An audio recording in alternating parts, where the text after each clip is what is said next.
Estimados radioescuchas, continuamos con nuestra entrevista con nuestro misionero que nos está platicando lo interesante de la vida diaria. Volvemos al tema de la sanidad, porque así fue como nos conocimos, el tomar los test.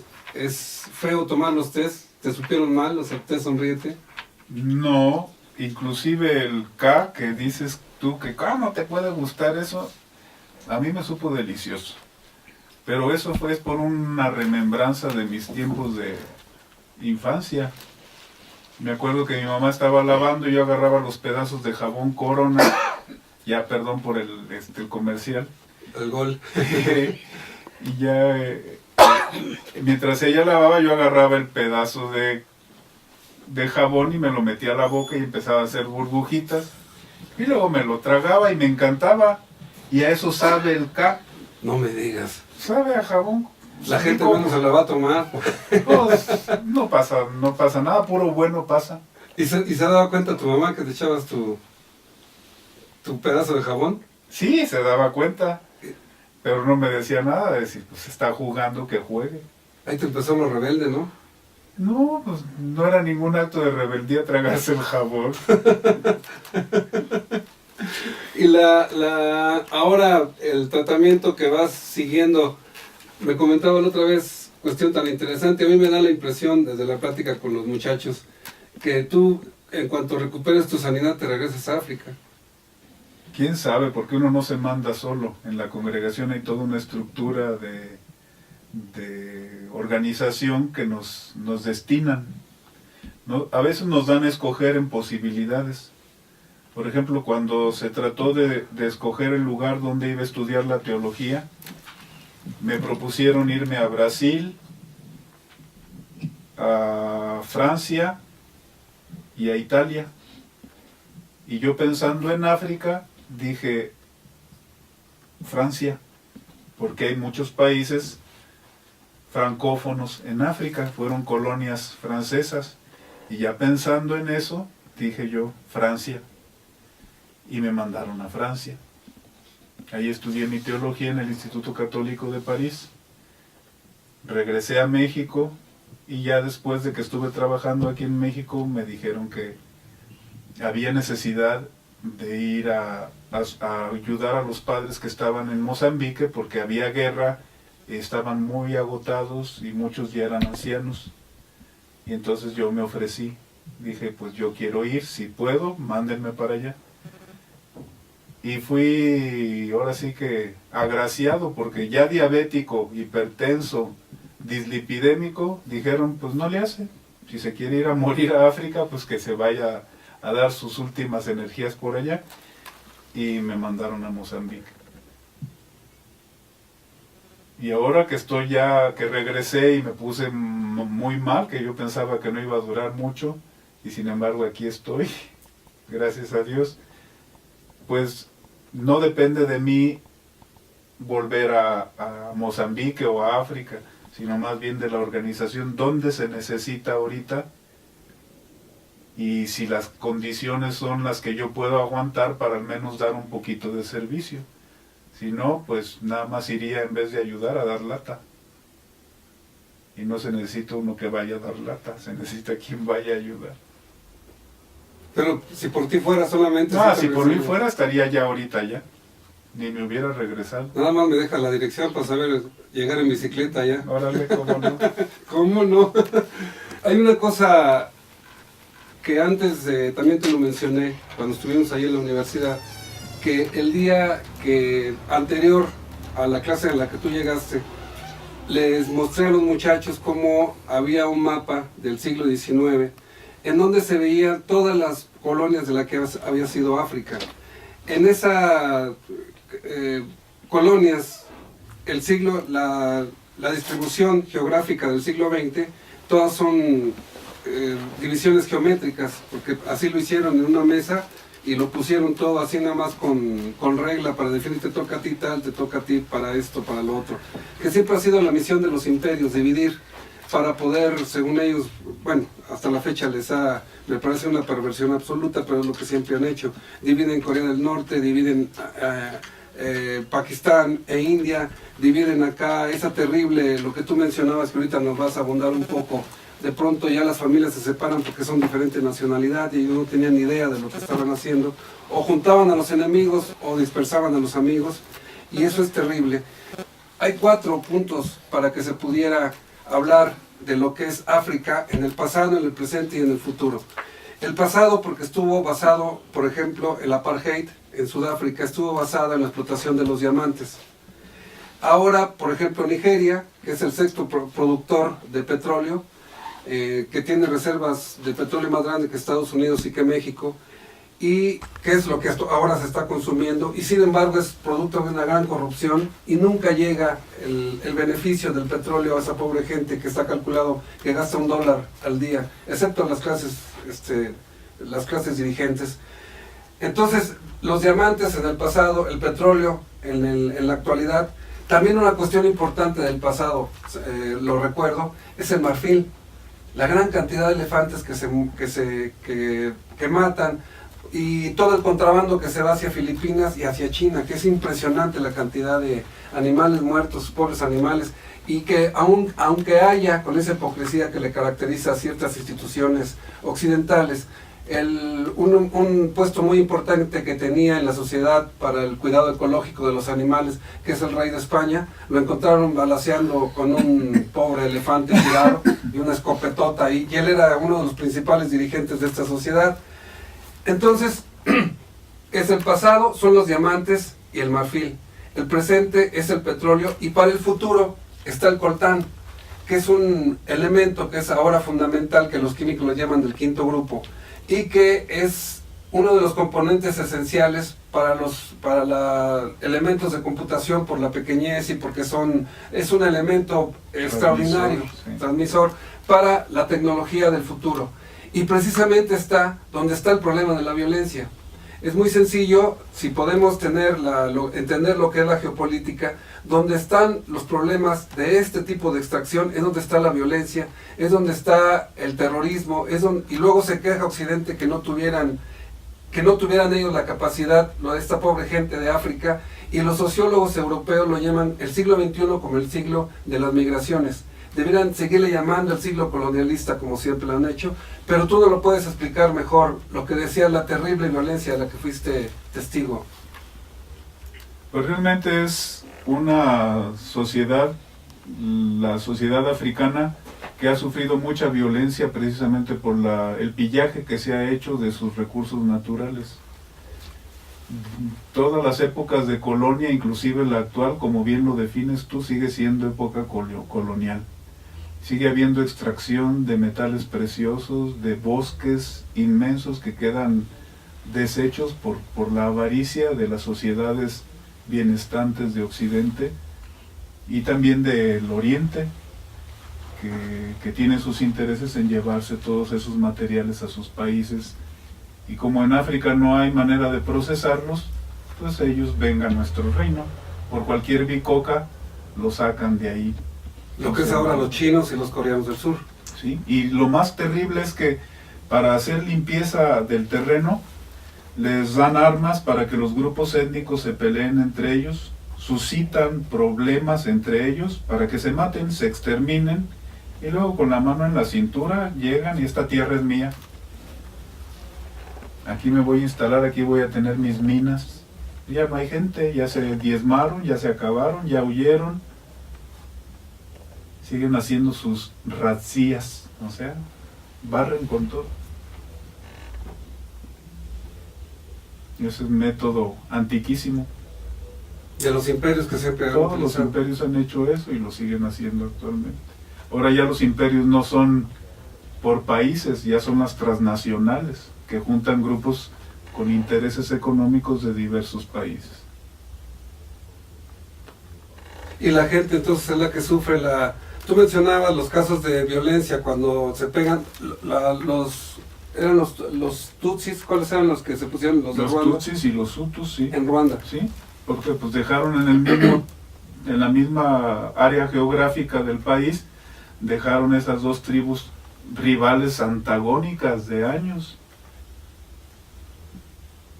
No dividieron políticamente los países conforme a las etnias, sino geográficamente. Nada más hicieron sus cuadros muy geométricos, como decías tú cuando explicabas a los alumnos la división que hicieron los imperios europeos sobre África, muy geométricos, pero no sin tener en cuenta a las poblaciones.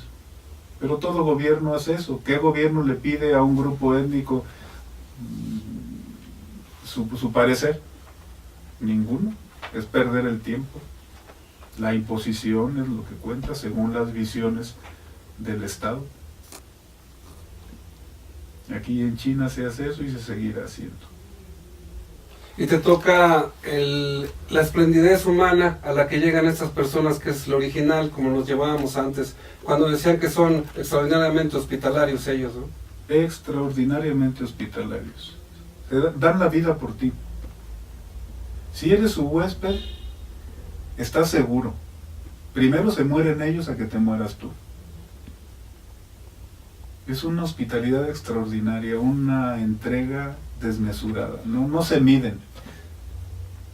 No nada más son como nosotros, esta es tu casa. No, esta es tu casa, aquí está tu mujer, aquí están tus mujeres, aquí están tus hijos y aquí está tu criado. Haz de nosotros lo que se te antoje.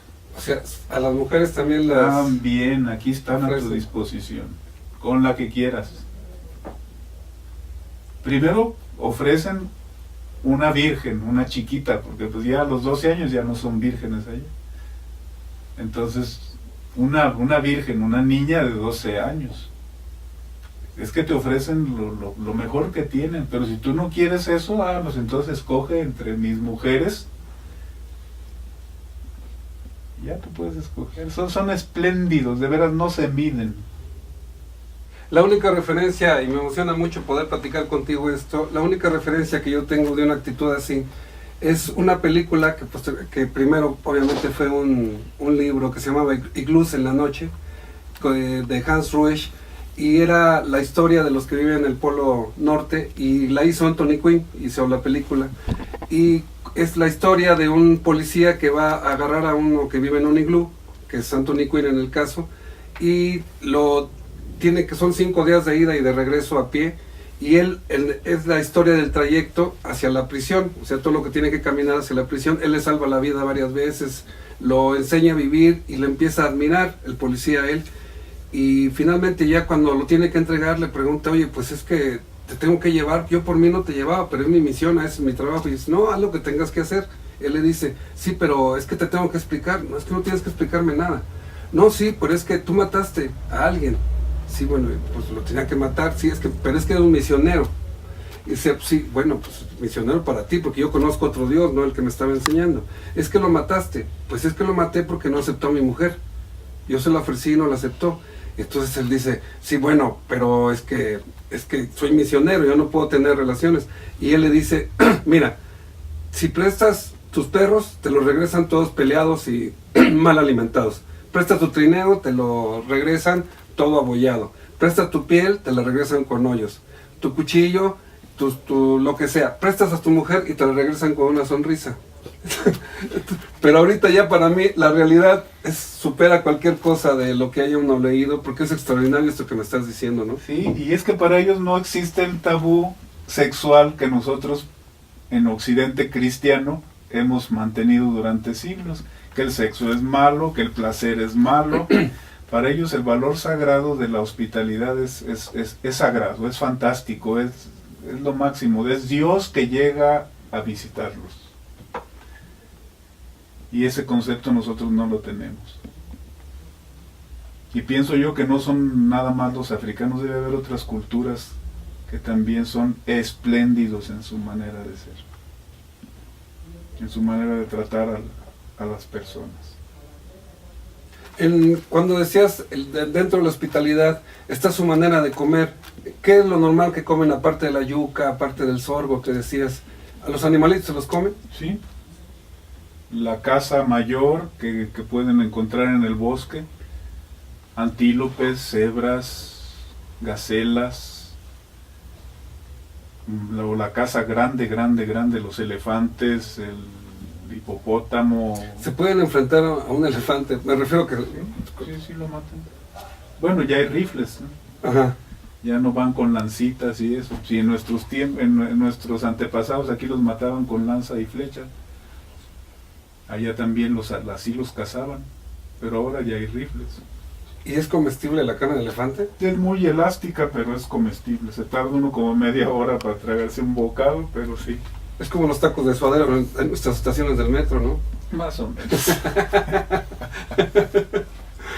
Una vez que llegaste a la consulta, a todo el mundo los puse en guardia porque decía que tú sabes hacer la receta del gato, que comen gato. ¿Cómo está eso?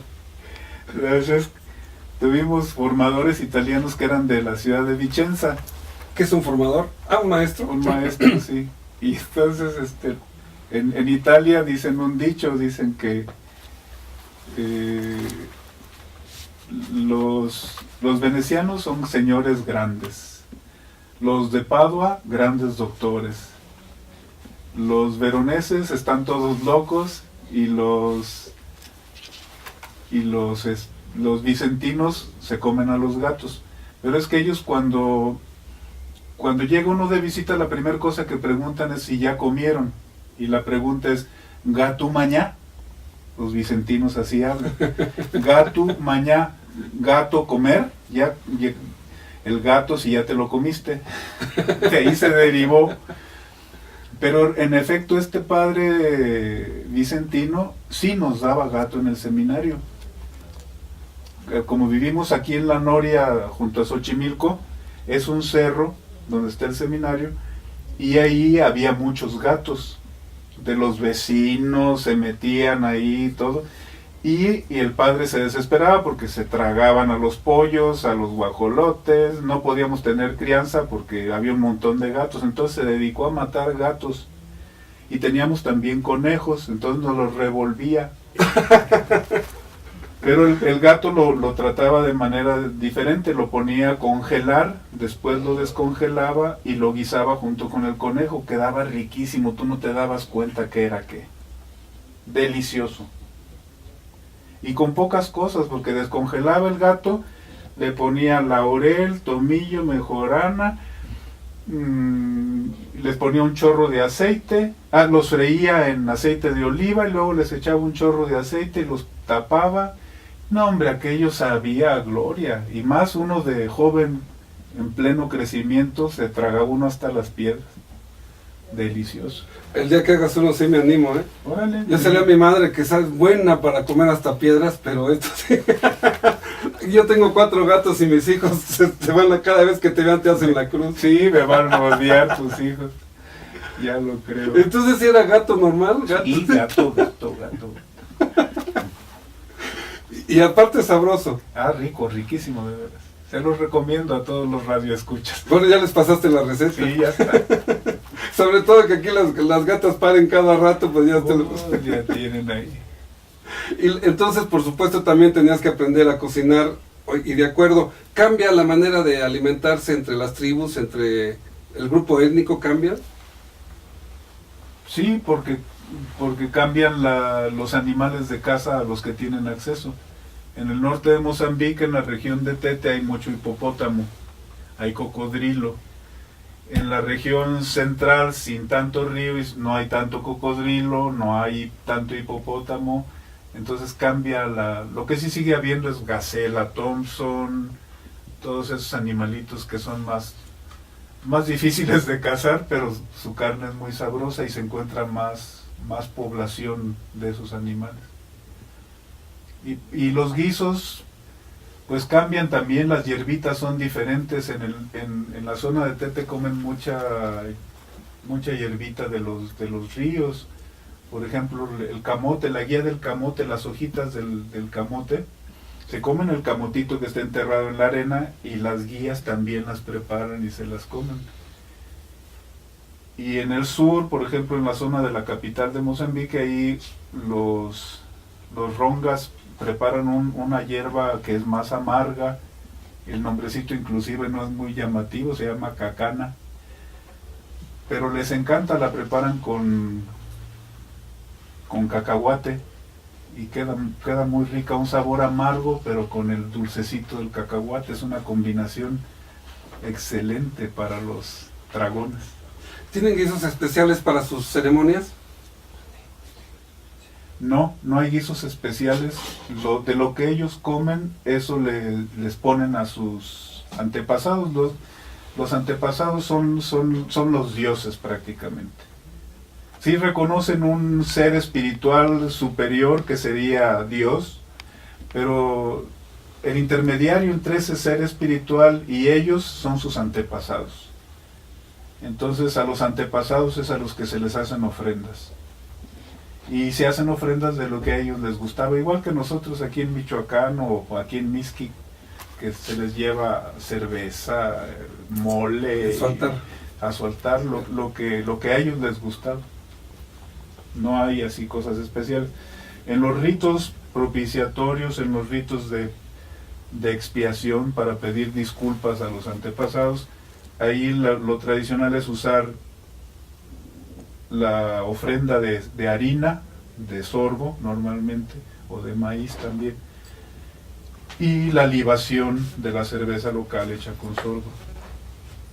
Derraman cerveza local sobre una piedra considerada sagrada, al pie de un árbol considerado sagrado.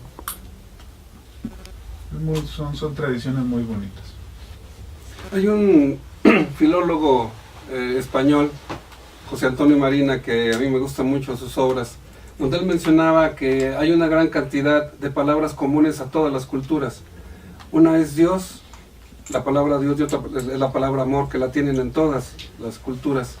Y mencionabas el grupo étnico que tiene sonidos guturales, que siempre ha sido para los antropólogos y estudiosos de los idiomas, que a diferencia de los chimpancés, todo lo que son los monos, no tienen la capacidad de hacer, de producir sonidos que se parezcan a las palabras. Pero hay un grupo étnico que tú mencionabas, que tiene, y que además parece que lo hablas, porque me impresiona mucho la manera como le dicen a Dios ellos. Sí, no lo hablo, pero sí, como anduve un poquito en Sudáfrica, que son vecinos de Mozambique, los bosquímanos tienen su lengua con clics. Para hablar se usan los clics como si estuviera uno tronando la lengua y la garganta, y se están comunicando entre ellos. Y sí, el nombre de Dios que a mí me dijeron allá era tutito, como si se oyera casi como tutito, pero con clic. Es curioso y es muy bonito. Y sí, son antes que las palabras, son los sonidos. Aquí trabajé en Oaxaca en una comunidad que se llama, hermosísima por cierto, me encantaría estar allá también, Usila, cerca de Tuxtepec, Oaxaca. Y sí, ahí también se comunican con silbidos. Ah, caray. Sí, se están chiflando y se están entendiendo, están mandándose mensajes. Mujeres y hombres. Mujeres y hombres chiflan y se están transmitiendo palabras. No la chifla, que es cantada. Así mero. Los usileños que oigan esta transmisión van a darse cuenta de que estoy hablando de su tierra y que es cierto lo que estoy diciendo. Viví 3 años como párroco ahí. Fue muy bonito también. Mi primera experiencia así misionera fue ahí en Oaxaca, con ellos. Usila, Tuxtepec, Oaxaca. Ahorita mucha parte de este territorio quedó inundada por la presa Cerro de Oro. Y muchas comunidades salieron y se instalaron en otros lados, entre Veracruz y Oaxaca, y los estableció el gobierno. Hay una cosa importante también que me interesa mucho platicar contigo, y es acerca de las herencias occidentales que tenemos. O sea, la cultura occidental tiene 4 pilares que me parecen importantes señalar, que es, por ejemplo, la cultura egipcia, que es su respeto, su conocimiento que tenían de la muerte. Por eso es el famoso libro de los muertos que tienen, y es lo que siempre a mí me impresionó mucho, la pirámide de Gizeh, que tiene la gran pirámide y un hijo que está cuidando la herencia del padre, ¿no? Me parece extraordinaria las garras que tiene esa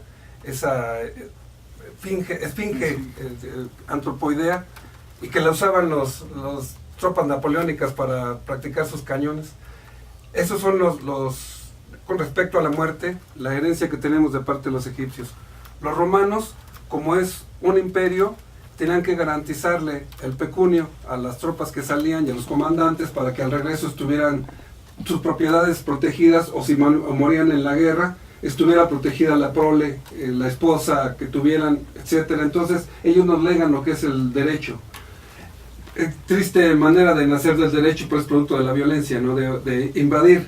Pero esa es una de las grandes fintas que nos hace Occidente, pero en fin, nos legan el derecho los romanos. Los griegos, que nos legan el espacio, o sea, antes que las matemáticas empezaron la geometría, y nos pueden hacer lo que es la facilidad para poder hacer edificios, para poder hacer a partir del plano euclidiano todas las construcciones maravillosas que ha sido la historia de Occidente. Pero hay otra parte también interesante, lo que nos lega Israel, o sea, su concepción del hombre, que cree en un Dios, que se dividen finalmente en tres, que son los musulmanes, los judíos y los católicos o cristianos. La parte que a ti te toca, la parte que te corresponde como ser humano, ese futuro al que tú refieres de la humanidad, porque hay problemas con la iglesia, como te dice, todas las instituciones ahora están tronando. La institución, no digamos familiar, sino también el Estado mismo es el que está tronando. Nosotros en la universidad también, así como tú decías que hay problemas con la vocación en la iglesia, también tenemos problemas con la vocación de los muchachos ahora que están en la universidad. La gran diferencia que existe en nuestro país de estar yo en la universidad orgullosísimo y ver con tristeza las otras universidades que están en provincia, que casi no tienen para la formación de la gente. En fin, ahora que tú mencionaste eso también con los alumnos en la clase de ética, ¿qué nos puedes decir ahora? ¿Cómo ves el futuro de tu iglesia, de tu creencia, de ese Dios en el que tú crees y que nos transmites también? Pues mira, yo pienso que no hay otra vía para que la humanidad siga siendo humanidad que tratarnos como hermanos, hijos de un mismo Padre, y tratar a la naturaleza también, como decía San Francisco de Asís, como hermana naturaleza. Porque si no nos tratamos como hermanos, nos vamos a poner en la torre solitos. Nos vamos a echar a nuestro planeta y el planeta nos va a echar de él. Con sus gases, con sus cambios climáticos, nos va a deshacer.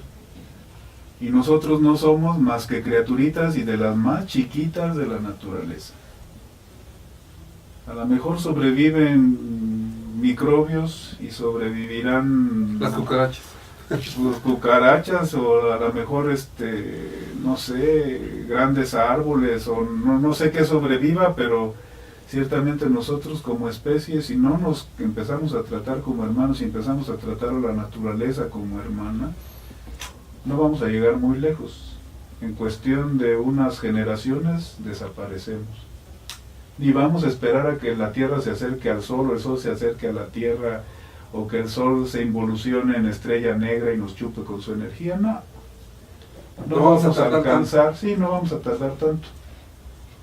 Para eso son millones de años, y yo pienso que en unas cuantas generaciones nosotros nos encargaremos de acabarnos entre nosotros mismos, si no nos tratamos como nos propone Jesucristo, hijos de un mismo Padre, hermanos entre todos, y a cuidarnos entre todos. Estamos platicando con Ramón, tomamos un respiro, vamos a un corte y regresamos.